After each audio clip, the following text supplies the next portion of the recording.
Good afternoon, everyone. Today is 8th of December, and we are back with our daily newspaper analysis. Today, we would be discussing these 5 articles. The first article is regarding India hosting UNESCO's first ever intergovernmental committee in India. Second is regarding the renewable energy sector. What kind of a momentum India has gained in solar energy? उसमें दूसरा article में discuss करेंगे. Third article is one interesting report given by MS Swaminathan research foundation. जो report ये बता रहा है कि एक्सट्रीम हीट आइलैंड या एक्सट्रीम हीट इश्यूज जो इंडिया में हम लोग फेस करते हैं, how that has impacted the women labour force participation. Fourth article is regarding the new found galaxy. Its name is Alaknanda, and the last one is Indian Statistical Institute bill. तो last के दो जो है वो largely prelims के perspective से important है. तीसरा भी प्रीलिम्स के पर्सपेक्टिव से इंपॉर्टेंट है. पहले दो जो है वो मेंस के पर्सपेक्टिव से ज्यादा इंपॉर्टेंट है.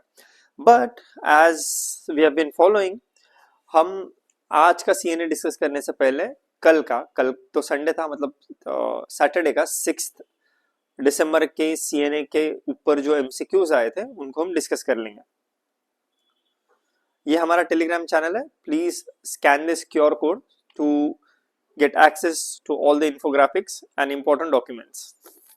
The next foundation batch will be starting from 9th of December. You may contact this number to get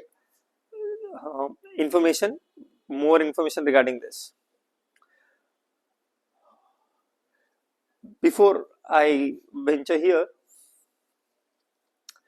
कल say that means 9th December से हमारा मोस्ट अवेटेड इनिशिएटिव जो है प्रीलिम्स फिट इनिशिएटिव वो start हो रहा है, जिसके दो कंपोनेंट है. एक 3000 एमसीक्यू का फ्री कंपोनेंट है और 12,000 एमसीक्यू का पेड कंपोनेंट है. तो जो फ्री 3000 एमसीक्यूज है उसमें हम मंडे से लेकर सैटरडे तक हर रोज एक सब्जेक्ट के 25 क्वेश्चंस आपके साथ डिस्कस करेंगे वीडियो के थ्रू, और वो हर वीक रिपीट होगा. उसमें सब्जेक्ट रिपीट होंगे, उसके इजी, मॉडरेट एंड डिफिकल्ट ऐसे 3 लेवल पर क्वेश्चंस जनरेट किए जाएंगे और वो आपके साथ डिस्कस किए जाएंगे. जो सेकंड कंपोनेंट है जिसमें 12,000 एमसीक्यूज है, it is composed of 120 full and test as in 100 question test. उसमें 90 सेक्शनल है जो सब्जेक्ट स्पेसिफिक है, जिसमें 30 इजी है, 30 मीडियम है और 30 डिफिकल्ट है, टोटल 90. उसके अलावा 10 high quality full and test होंगे, 10 प्रीवियस ईयर क्वेश्चंस के सिमुलेशन होगा और 10 सीसैट के पेपर होंगे. तो you can access these test on application on CSAP app. Let's get started. कल के आर्टिकल से ये मतलब 6 तारीख का जो सीएनए था, कल तो संडे था, उसके क्वेश्चन है. Let's try and attempt these. First article जो था that was regarding Chennai Vladivostok maritime corridor. First statement is the corridor aims to reduce the shipping distance between India and Russia far east region. Correct, क्योंकि अभी जो जाता है वो red सी से होते हुए जाता है. रेड सी हो या सुएज कैनाल हो, इसके थ्रू होकर जाता है, यूरोप के थ्रू जाता है. तो ये बहुत ज्यादा डिस्टेंस ले लेता है. तो फर्स्ट स्टेटमेंट इज करेक्ट. ये CVMC जो है, चेन्नई व्लादिवोस्तोक मैरीटाइम कॉरिडोर, ये डिस्टेंस को रिड्यूस करेगा.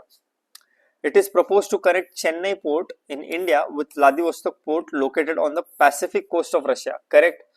सो first statement is correct. Second is also correct. तो ए एलिमिनेट हुआ, बी एलिमिनेट हुआ क्योंकि एक करेक्ट है. बचा बी और D. The corridor will increase the travel time. No, it will decrease ना.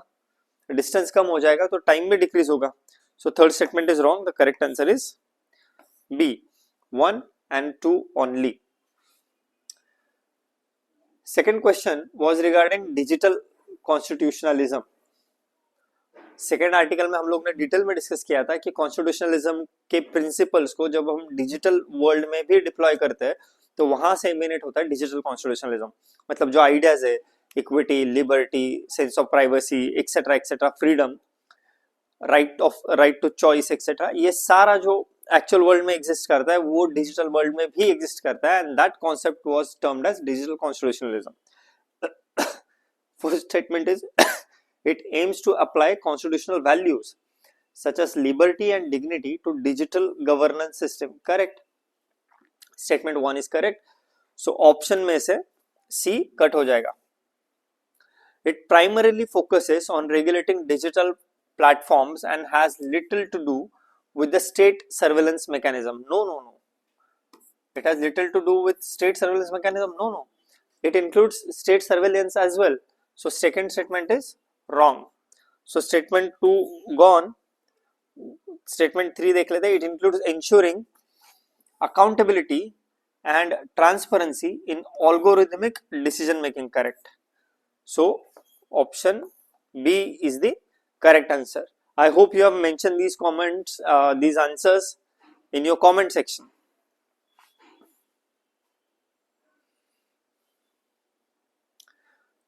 Third article was regarding economics. It was regarding cess. Cess जो टैक्स के ऊपर एक्स्ट्रा टैक्स लगाया जाता है उसे cess कहते हैं. हम लोगों ने डिटेल में डिस्कस किया था. Which of the following statements about a cess in India are correct? A cess is levied for a specific purpose and must be used only for that purpose. Correct. Statement 1 is correct. So 2 only गया और D भी गया. Revenues from cess is shared with the states. No. यही तो point of contention है ना. Cess सिर्फ central government use हो सकता है. वो cess does not form the part of divisible portion of the revenue. ये सेस जो है वो स्टेट और सेंट्रल गवर्नमेंट के बीच में डिवाइड नहीं होता है. It stage only with the centre. इसीलिए तो स्टेट अगेंस्ट है सेस के. वही तो पॉइंट ऑफ कंटेंशन है. So it is not shared. So statement 2 is wrong. The correct answer is 1 only. Fourth article was regarding remembering Dr. Babasaheb Ambedkar and his contribution. Which of the following books was or were written by Dr. Ambedkar? Annihilation of Caste. Yes. इस किताब को तो आप मतलब doctor बाबा साहब अम्बेडकर की bibliography को इस किताब के बिना आप सोच भी नहीं सकते हो. So 1 is correct. So option C is eliminated. The Buddha and his Dhamma. Yes, even this book was written by the Dr. Babasaheb Ambedkar. So 1 only gone. Now you're left with 1 and 2, 1 to 3. Hind Swaraj. No. Hind Swaraj was written by Mahatma Gandhi. So statement 3 is option number 3 is wrong. Correct answer is B. 1 and 2 only. Hind Swaraj Mahatma Gandhi का बहुत famous किताब है भाई. Last article. Consider the following statement regarding exercise Harimau Shakti. Harimau शक्ति ये India Malaysian army के बीच का exercise है. लास्ट आर्टिकल था. इसको अच्छे से डिस्कस किया था हमने. प्रीलिम स्पेसिफिक आर्टिकल था ये. It is a bilateral military exercise between the Indian army and the royal Malaysian army. Correct. Alternate year होता है. The exercise focuses on sub-conventional operations under the Chapter 7 of the UN Charter. Correct. The 2025 edition is being conducted in Malaysia. ये भी correct है. So correct answer is B. Correct answer is B. That is 1. Correct answer is B. That is 1, 2 and 3. All 3 statements are correct. Let's move on to today's CNA articles. First article is regarding India hosting 20th UNESCO Intergovernmental Committee. ये UNESCO क्या है? United Nations का एक organisation है जो cultural heritage को preserve करने की कोशिश करता है. कल्चरल हेरिटेज जो होते हैं वो 2 तरीके के होते हैं. एक होता है टेंजिबल, दूसरे होते हैं इंटेंजिबल. टेंजिबल मतलब वो जिन्हें आप देख सकते हो, छू सकते हो, एग्जीबिशन दिखा सकते हो, उसका वो होता है टेंजिबल. इंटेंजिबल मतलब जिन्हें छुआ नहीं जा सकता, जिनको अनुभव किया जा सकता है, वो होता है इंटेंजिबल. तो इंटेंजिबल कल्चरल हेरिटेज के नॉमिनेशन के बारे में पहली बार मीटिंग हुआ. इंडिया ने पहली बार होस्ट किया है. इंडिया ने 2005 में, if I am not wrong, 2005 में India joint ratified and joined UNESCO's this particular committee. 20 साल के बाद पहली बार इंडिया में ये India is hosting this particular meeting.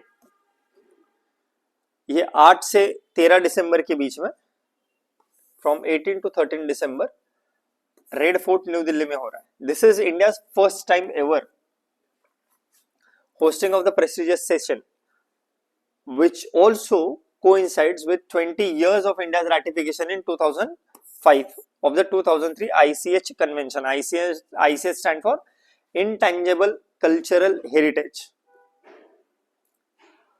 जिस जगह पे ये हो रहा है red fort new Delhi, that red fort in itself is cultural heritage, but वो tangible cultural heritage है। Intangible cultural heritage होता क्या है? As per the UNESCO, intangible cultural heritage includes practices जैसे कि रिचुअल हुआ, आपकी पूजा हुई, कुछ बर्तन बनाने के तरीके हुए, etcetera etcetera, knowledge, skills, expressions and cultural spaces recognized by communities as part of their identity. It is dynamic in nature and it is continuously evolving. हर साल इसमें कुछ ना कुछ एडिशन होते रहता है। These are transmitted across the generation. सिर्फ 2-4 generation तक सीमित नहीं होते, हजारों सालों से generation after generation it has been transmitted, shared. It is rooted in cultural identity and community participation.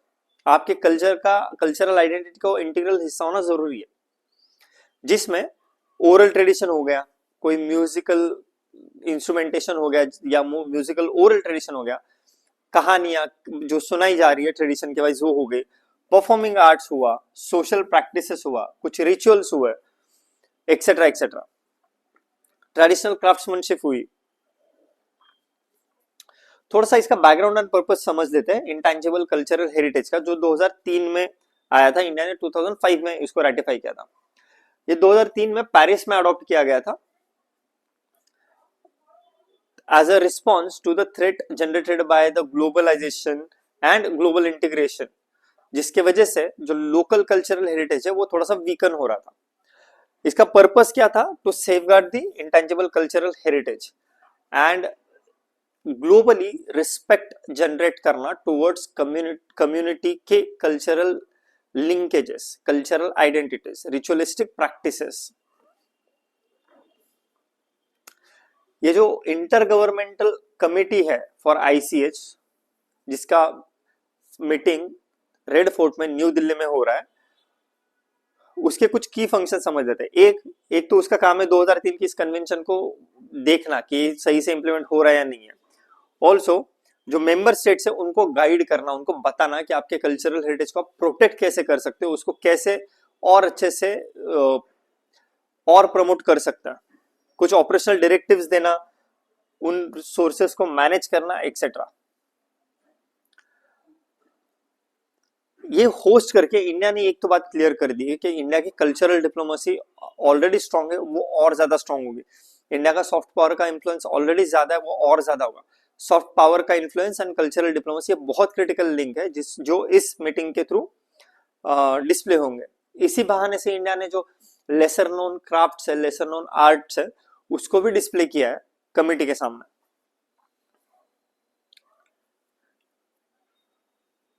ये बाकी आंसर राइटिंग मटेरियल है, जैसे कि 5 C's क्या है, मतलब आंसर राइटिंग मतलब आंसर्स की क्वालिटी को बढ़ाने के यूज कर सकते हो कि वर्ल्ड हेरिटेज कन्वेंशन जो है वो 5 C's के ऊपर काम करता है। ये 5 C's कौन सा है?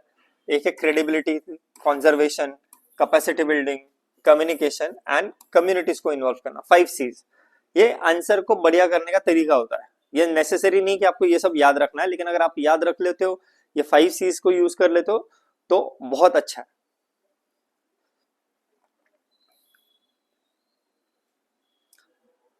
इंडिया का करंट इंस्टीट्यूशनल मैकेनिज्म है इंटेंजिबल कल्चरल हेरिटेज को प्रोटेक्ट करने का।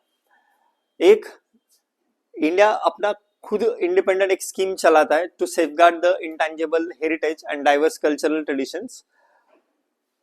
इसमें ये सपोर्ट करता है जो भी आपका ट्रेडिशंस है उसकी डॉक्यूमेंटेशन करे, इसकी इन्वेंटरी मेंटेन करे, इसका डेटाबेस प्रोड्यूस करे।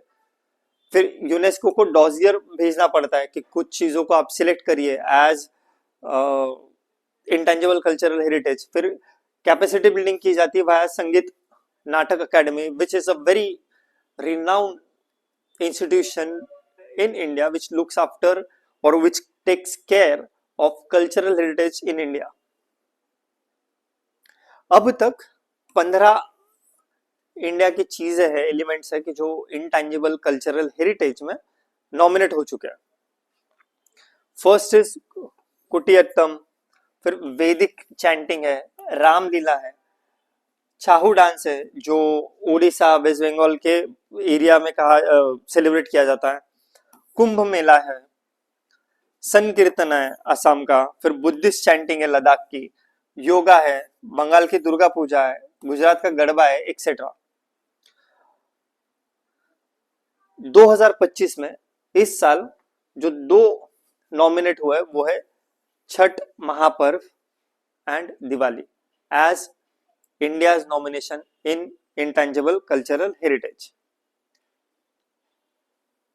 इसका इंपॉर्टेंस क्या है? एक, सोशल एंड कल्चरल आइडेंटिटी को हाईलाइट कर देता है। फिर दूसरा, इस ट्रेडिशन को फॉलो करने वालों को लाइवलीहुड की सिक्योरिटी दे देता है। एक बार रिकॉग्निशन मिल गया तो वो रिनाउंड हो जाता है, एजुकेशन एंड नॉलेज ट्रांसमिशन होता है। Whatever cultural traditional knowledge craftsman have, artist have, वो since it gets global recognition वो अगले जनरेशन में ट्रांसमिट होता है, लोगों तक ज्यादा पहुंचता है। So it leads to education and knowledge transmission. And since all cultural practices are, most of them are sustainable in nature, they respect nature, so that also contributes to the sustainable development. I would request you to pause this video and try and attempt this MCQ, और इसके जो answers है हम वो कल के lecture में discuss करेंगे।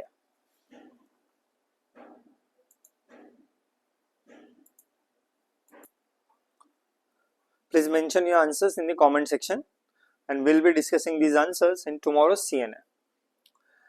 The second important article from the perspective of the mains and from prelims is India's solar momentum. थोड़ा सा बैकग्राउंड देख लेते हैं। इंडिया एक सब ट्रॉपिकल कंट्री है, तो पेरिस अग्रीमेंट जब हुआ 2015 में, उस टाइम पे इंडिया ने इंडियन सोलर अलायंस लॉन्च किया था। हेडक्वार्टर्स इंडिया में, गुड़गांव में। पर्पस ये था कि to harness solar energy and increase the share of renewable energy in India's energy mix. इसके पर्पस 2-3 थे। एक, इंपोर्ट डिपेंडेंसी फॉर एनर्जी के रिड्यूस करना, दूसरा कार्बन रिस्पॉन्सिबल बिहेवियर रखना एंड क्लाइमेट चेंज में कंट्रीब्यूट करना। ये इनिशिएटिव स्टार्ट किया था इंडिया और फ्रांस ने मिलकर, लेकिन इंडिया ने पिछले 10 सालों में बहुत ज्यादा मेजर अचीव किया है। तो ये आर्टिकल डिस्कस करता है कि इंडियन सोलर मोमेंटम में सोलर पावर ने किस लेवल तक प्रोग्रेस किया है। So India is currently, with whatever it has done in past 10 years, is emerging as a global clean energy leader. It is driven by rapid solar deployment, strong policy frameworks and international partnerships. As a founding member of and the host of ISA, that is International Solar Alliance, India is actually shaping the global solar spectrum, global solar scene, and shaping the governance of renewable energy sector. ये infographics देख लीजिए। Infographics से आपको ये पता चलता है कि इंडिया का जो सोलर कैपेसिटी पोटेंशियल है that is more than 750 gigawatts. 750 gigawatts बहुत बड़ा होता है। गवर्नमेंट का टारगेट है मिनिमम 500 गीगावाट्स को एस्टैब्लिश करके पोटेंशियल में से 500 गीगावाट को एक्चुअलाइज करना, make it part of India's energy mix by 2030। पिछले 10 सालों में लगभग 4000% इंक्रीज हुआ है इंडिया के सोलर कैपेसिटी प्रोडक्शन में। ये देखिएगा अब तक का प्रोग्रेस जो रहा है सोलर प्रोग्रेस का, उसके कुछ अचीवमेंट्स देख लेते हैं। 2014 में 2014 में, आज से 10 साल पहले solar capacity was only 3 gigawatts excuse me. वही अक्टूबर 2025 में it has increased from 3 gigawatts to 130 gigawatts. It's a massive jump, almost 4000%, that is 40 times more। और पहली बार इंडिया का जो एनर्जी मिक्स है उसमें से 50% से ज्यादा टोटल इंस्टॉल कैपेसिटी में 50% को क्रॉस कर लिया रिन्यूएबल एनर्जी ने। Non fossil capacity is now 260 gigawatts which is 50% of total install capacity for the first time. और जो नॉन फॉसिल और रिन्यूएबल सेक्टर है उसमें सबसे बड़ा कंट्रीब्यूटर है सोलर। ग्लोबल रैंकिंग में आज इंडिया का रैंक वर्ल्ड ओवर में 3rd है इन सोलर एनर्जी। विंड एनर्जी में 4th है and total installed renewable capacity में भी 4th है। अब देखिए ना, कहां 2014 में 3 गीगावाट्स, कहां 120 गीगावाट्स। ये अचीवमेंट करने के लिए इंडिया ने पंचामृत पॉलिसी फॉलो की है। पंचामृत पॉलिसी क्या है? पंचामृत मतलब 5 अमृत फ्रेमवर्क। ये इंडिया का क्लाइमेट रोड मैप है, COP26 में उन्होंने डिक्लेयर किया था। उसका पहला हिस्सा है 500 gigawatts of non fossil electricity by 2030, 50% share of non fossil electricity capacity by 2030। वो तो हम लोग ऑलरेडी ऑलमोस्ट क्रॉस कर चुके हैं। Then reducing carbon emissions by 1 billion tons by 2030, reducing economy's carbon intensity by 45% till by 2030, and net zero carbon emission by 2070। अब सवाल ये उठता है कि इतना बड़ा अचीवमेंट कैसे कर लिया? What were the programs, what were the policies that India followed in order to deliver this? क्योंकि जब दुनिया में लोग देखते हैं कि इंडिया ने ये अचीव कर लिया, उनका बिलीव नहीं हो पाता कि इतना बड़ा अचीवमेंट 10 साल में कैसे कर लिया। So that has happened because of government policies. वो गवर्नमेंट पॉलिसीज कौन से उनको हम क्विकली डिस्कस कर लेंगे। पहला तो सबसे इंपॉर्टेंट है हर घर, ये जो है ना पीएम सूर्य घर, सूर्य मीन्स सन, घर means house. It was launched in 2024 13 Feb पे विथ आउटले ऑफ 75,000 करोड़। ये डेटा इंपॉर्टेंट नहीं है, बट 2024 में हुआ था। इसका टारगेट ये था कि 1 crore roof top solar house holds, 1 crore से मिनिमम 1 करोड़ घरों के ऊपर रूफ टॉप सोलर बिठाना है, जिसमें 300 यूनिट्स पर मंथ आपको फ्री ऑफ कॉस्ट मिलेंगे। अब तक पिछले 1.5 साल में कितना हुआ है? आउट ऑफ 1 करोड़ लगभग 24 लाख घरों के ऊपर ये लग चुका है। 7 गीगावाट इलेक्ट्रिसिटी ऑलरेडी प्रोड्यूस हो रही है। अगर 1.5 साल में लगभग 24 लाख घरों के ऊपर लग चुका है, तो आप एक्सपेक्ट कर सकते हो कि विथ इंप्रूवमेंट, विथ इंक्रीज, अगले 3 साल में 1 करोड़ पूरे हो जाएंगे। लगभग 7 गीगावाट का कैपेसिटी ऑलरेडी है, काम कर रहा है। जो सेकेंड स्कीम जिसने कंट्रीब्यूट किया वो है पीएम कुसुम योजना। जो कुसुम योजना थी, it was to promote solarization of agriculture. ये अक्टूबर 2025 तक कितना अचीव कर लिया इसने? लगभग 9 lakh stand alone solar pumps है एग्रीकल्चरल फील्ड में, लगभग 11,000 ग्रिड कनेक्टेड पंप्स है और लगभग 10 लाख फीडर लेवल सोलराइज्ड पंप है। ये बहुत बड़ा अचीवमेंट है। थर्ड इज सोलर पार्क को बनाना या अल्ट्रा मेगा सोलर पार्क्स को बनाना। टारगेट है 40 गीगावाट इसमें से बनाना। अब तक 55 सोलर पार्क्स मतलब लगभग 40,000 मेगावाट दैट इज 40 गीगावाट का अप्रूवल आ चुका है, और उसमें से लगभग 15 गीगावाट 15,000 मेगावाट इंस्टॉल हो चुका है। ये तो हमने देखा कि how India was able to achieve. अब थोड़ा सा ये देख लेते हैं कि सोलर सेक्शन में इंडिया ग्लोबली लीडरशिप कैसे अचीव कर पा रहा है, लीडरशिप कैसे एस्टैब्लिश कर पा रहा है। फर्स्ट ISA जो हम लोग पहले डिस्कस कर चुके हैं, that is international solar alliance, इसका हेडक्वार्टर्स है गुरुग्राम में, इंडिया के गुड़गांव में है।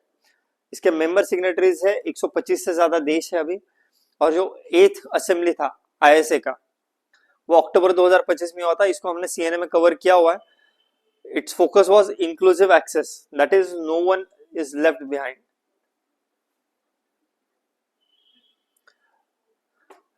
सेकेंड था OWOG, one sun one world one grid, one सन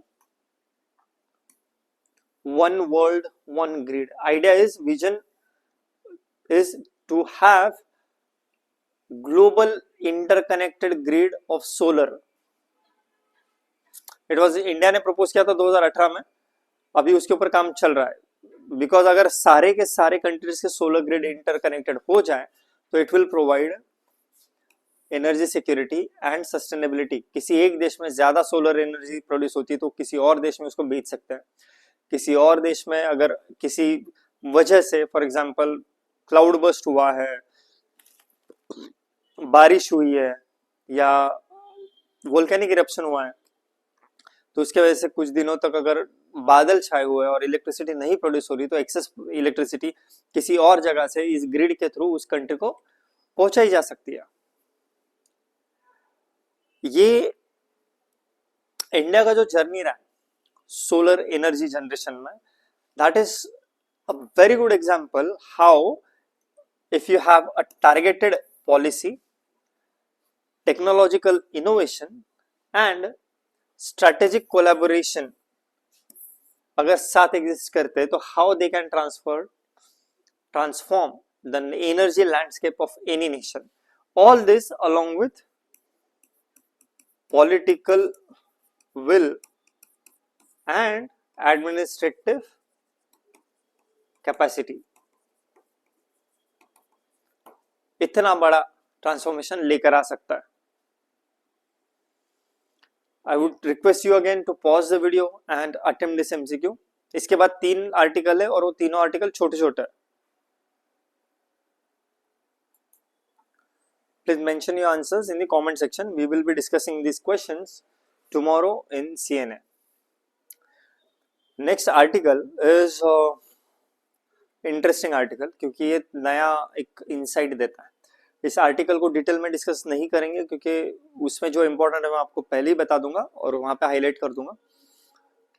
प्रीलिम्स के पर्सपेक्टिव से ये इंपॉर्टेंट है कि ये आर्टिकल, ये रिपोर्ट देता कौन है। मेंस के पर्सपेक्टिव से ये इंपॉर्टेंट है कि अननोन टेरिटरीज में, अननोन रीजन्स में हम कैसे इंटरकनेक्शंस एस्टैब्लिश कर सकते हैं। एग्जाम्पल के लिए क्लाइमेट चेंज में ये बहुत काम में आएगा, सोसाइटल पर्सपेक्टिव से बहुत काम में आएगा इसका कंटेंट। हुआ क्या है कि MS स्वामीनाथन रिसर्च फाउंडेशन एक ऑर्गेनाइजेशन है, उन्होंने एक स्टडी कंडक्ट किया कि जो हीट आता है, एक्सट्रीम हीट वेव्स जो आती है, उसका जेंडर के साथ या विमेन लेबर वर्क फोर्स के साथ या विमेन के ऊपर कितना इंपैक्ट होता है उसको एनालाइज किया। और जो रिजल्ट्स दिख के आए वो बहुत सरप्राइजिंग है, क्योंकि हम लोगों ने, जनरल पब्लिक ने ये नहीं सोचा था कि हीट वेरिएशन जो आता है उसका इंपैक्ट विमेन के ऊपर कितना डिस्प्रोपोर्शनेटली होता है। उसको हम quickly will run through it. Like I said, this report is published by MS Swaminathan research foundation, highlighting how women in high heat vulnerability index जो डिस्ट्रिक्ट्स है, they face amplified physical, mental and economic impacts of extreme heat with the worst effects on the rural, poor and informal sector women. इसके कुछ की findings है, जैसे कि इसका impact जो है वो फिजिकल हेल्थ के ऊपर भी होता है। जैसे कि 70% ऑफ द विमेन रिपोर्टेड कि ये जो एक्सट्रीम हीट वेरिएबिलिटी थी उसकी वजह से they experienced more fatigue, dizziness, dehydration, gastrointestinal issues. कुछ लोगों ने ये भी बताया कि रिप्रोडक्टिव और जो मेंस्ट्रुअल इशू है वो बहुत ज्यादा बढ़ चुका है, उसका इम्पैक्ट डिस्प्रोपोर्शनेटली हाई है। इसका इम्पैक्ट मेंटल हेल्थ के ऊपर, साइकोलॉजी के ऊपर भी हुआ है। है ना। और उसमें थोड़ा रोल इनका भी यह रहा है कि कुछ ओवर क्राउडेड होम्स थे, कुछ पावर आउटेजेस थे, कुछ increase burden of unpaired domestic labour था। मतलब इस रिपोर्ट में ये देखा गया कि जो क्लाइमेट चेंज रिलेटेड इश्यूज है तो उनका इम्पैक्ट जेंडर के ऊपर कितना ज्यादा है। जो फीमेल है they have expressed mental health outcome as irritability जो होती है वो 41% बढ़ गया, एंजाइटी या स्ट्रेस 33% तक बढ़ गया और स्लीप डिस्ट्रप्शन 32% तक बढ़ गया है। Economic impact 97% of the women have conveyed that they had to face financial losses because of the extreme heat। क्योंकि बहुत सारे लोग डोमेस्टिक वर्क काम करते हैं, बहुत सारे जो फीमेल है वो ऐसे एनवायरनमेंट में काम करते हैं जहां पे हीट प्रोटेक्शन नहीं मिलता है। स्पेशली अप्रैल से जून के बीच में दे have lost like more than 1500 rupees per day के हिसाब से अप्रोक्सीमेटली, ये नंबर जो है वो पर डे पर वीक भी हो सकता है, उस हिसाब से they have lost the wages. इसी दौरान जेंडर बेस्ड वायलेंस भी दिखाई दिया है because of the heat stress. ये heat stress also leads to gender based violence. We before this study came we were only thinking but this study has proven कि heat island या extreme heat variability जो आती है उससे gender based violence के ऊपर भी इंपैक्ट होता है। कैसे? Heat leads to economic strain leads to household tension leads to gender based violence.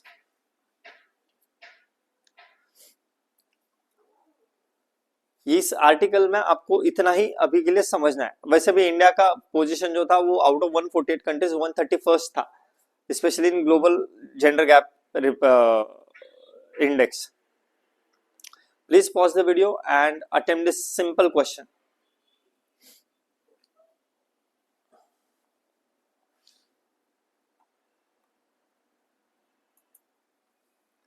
Please mention your answers in the comment section. The next article is interesting one, Alaknanda Galaxy. Short article है पर interesting है। हम जिस Galaxy में रहते हैं वो है मिल्की वे, है ना। ये इंडियन साइंटिस्ट ने जेम्स वेब टेलीस्कोप के सहायता से नया गैलेक्सी आइडेंटिफाई किया जिसका नाम रखा गया अलकनंदा गैलेक्सी। इस गैलेक्सी की इंटरेस्टिंग चीज ये है कि 1.5 billion years after the formation of after the big bang हुआ था। इसमें क्लियर 2 स्पाइरल आर्म्स दिखाई देते हैं। यहां से मतलब अर्थ से ये करंट अपने सोलर सिस्टम से 12 बिलियन लाइट ईयर्स अवे है। इसमें इंटरेस्टिंग बात क्या है? इंटरेस्टिंग बात इसमें यह है कि with in first 1.5 billion years of big bang ये फॉर्म हुआ है, जो कि अब तक माना जाता था कि इतने जल्दी गैलेक्सी फॉर्म नहीं होगी, बट इसने प्रूव कर दिया कि वो हो चुकी है। फॉर्मेशन के बाद से with in first 10% of the time ये गैलेक्सी फॉर्म हो गई थी। अच्छी मतलब हाई प्राइड वाली बात क्यों है? क्योंकि एक तो अलकनंदा नाम उसका है और दूसरा ये इंडियन साइंटिस्ट ने रिकॉग्नाइज किया। इसके बारे में क्विकली कवर कर लेंगे। जो एनसीआरए है, एनसीआरए का फुल फॉर्म है national centre for radio astrophysics, Tata institute of fundamental research, Pune. They have discovered a well-structured spiral galaxy dating back to 1.5 billion years after the Big Bang। जैसे मैंने बताया कि जेम्स वेब स्पेस टेलीस्कोप के सहायता से इसको ढूंढा गया एंड नाम दिया गया। ये 12 billion years 12 billion light years away है and this was formed within about 10% of its current age, रफली 1.5 बिलियन ईयर्स ओल्ड है ये। It has 2 clear spiral arms. यहाँ पे अगर आप देख सकते हो तो ये एक आर्म है और ये दूसरा आर्म है। क्लियर टेक्स्ट बुक में जैसे स्पाइरल दिखाई देते हैं वैसे एग्जैक्टली ये टेक्स्ट बुक वाला यहाँ पे आपको मिल जाता है। इसका नाम दिया गया जैसे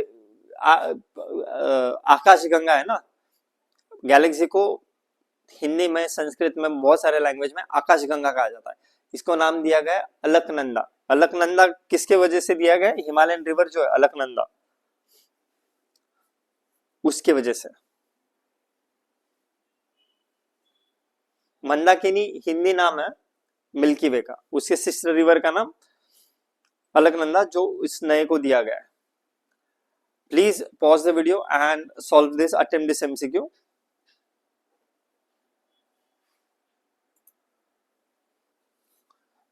Now we would be moving to the final article of the day, Indian Statistical Institute Bill 2025. Indian statistical institute जो है वो बहुत इंपॉर्टेंट ऑर्गेनाइजेशन है इंडिया का। महानलोबी सर ने इसको एस्टेब्लिश किया था कोलकाता में। इसका हेडक्वार्टर्स आज भी कोलकाता में और सेंटर्स कुछ दिल्ली, इनफैक्ट एक सेंटर तो तेजपुर में भी है, असम में। इसका काम है एकेडमिक बैकबोन प्रोवाइड करना स्टैटिस्टिक्स एंड प्रोग्राम इम्प्लीमेंटेशन के लिए। जो एनएसएसओ जो होता है या जो भी स्टैटिस्टिकल बैकबोन इंडियन प्रोग्राम्स को मिलता है वो आता है इंडियन स्टैटिस्टिकल इंस्टीट्यूट से। ये जो नया बिल लेकर आया ना, वो चाहता है कि अभी जो सोसाइटी स्टेटस है इसका उसको कन्वर्ट करके स्टैट्यूटरी बॉडी में कन्वर्ट किया जाए, बाय लॉ कन्वर्ट किया जाए। तो कुछ एकेडमिशियंस है, कुछ प्रैक्टिशनर्स है, कुछ स्टूडेंट है, कुछ एक्स फैकल्टीज है जो प्रोटेस्ट कर रहे हैं कि नहीं, जैसा स्ट्रक्चर है वैसा ही रहने दीजिए, स्टैट्यूटरी बॉडी में कन्वर्ट मत करिए। तो ये सिर्फ बिल है, इसके अगेंस्ट प्रोटेस्ट कर रहे हैं। ये बिल में बहुत चेंजेस आएंगे, ये लॉ में कन्वर्ट होगा, तब डिटेल में इसको देखेंगे। बस मैंने आपको बस इसको इंट्रोड्यूस इसलिए कर दिया क्योंकि अगले कुछ दिनों में इसके बारे में न्यूज आते रहेंगे। फिर भी एक ओवरव्यू ले लेते हैं। जो मॉस्पी है, minister of statistics and programme implementation, उन्होंने एक नया बिल लेकर आया जिसको बहुत ज्यादा स्ट्रॉन्ग प्रोटेस्ट मिल रहा है from academician, students, farmer faculties etcetera. ये जो बिल है, it wants to convert statistical institute by converting it from registered society into a statutory body corporate. in 1931 में एस्टेब्लिश किया था प्रसन्त चंद्र मतलब पीसी महानलोबी सर ने, and it was declared as the institution of national importance by the act of parliament in 1959. Kolkata headquarters है और centres Delhi, Bengaluru, चेंगली and Tezpur में। इससे ज्यादा अभी के लिए आपके लिए इंपॉर्टेंट नहीं है। ये प्रोग्रेस, ये इवॉल्व होता रहेगा आर्टिकल। अगर ये बिल लॉ में पास हुआ तो उसके आसपास बहुत डिबेट होगा, बहुत डिस्कशंस होंगे, but till then just the idea is to introduce you कि ऐसा एक इवोल्यूशन होने वाला है। There is going to be a topic which will come again and again in discussion. ठीक है, so please try and attempt this MCQ. Pause the video and try and attempt this MCQ. And we will come back tomorrow and we'll discuss these MCQs. ठीक है, ये हमारे smart books है जो one stop solution है। Now these are available in SMS medium as well. ठीक है, you can contact on this number for further details. Thank you very much. कल से हमारा प्रीफिट इनिशिएटिव स्टार्ट हो रहा है जिसमें we would be discussing 15,000 MCQ. वो आप उसके डिटेल्स आप कॉन्टैक्ट नंबर से ले सकते हो। See you tomorrow with current affairs discussion and the launch video or the first video of MCQs. Chalo, thank you so much. See you tomorrow. Have a good day.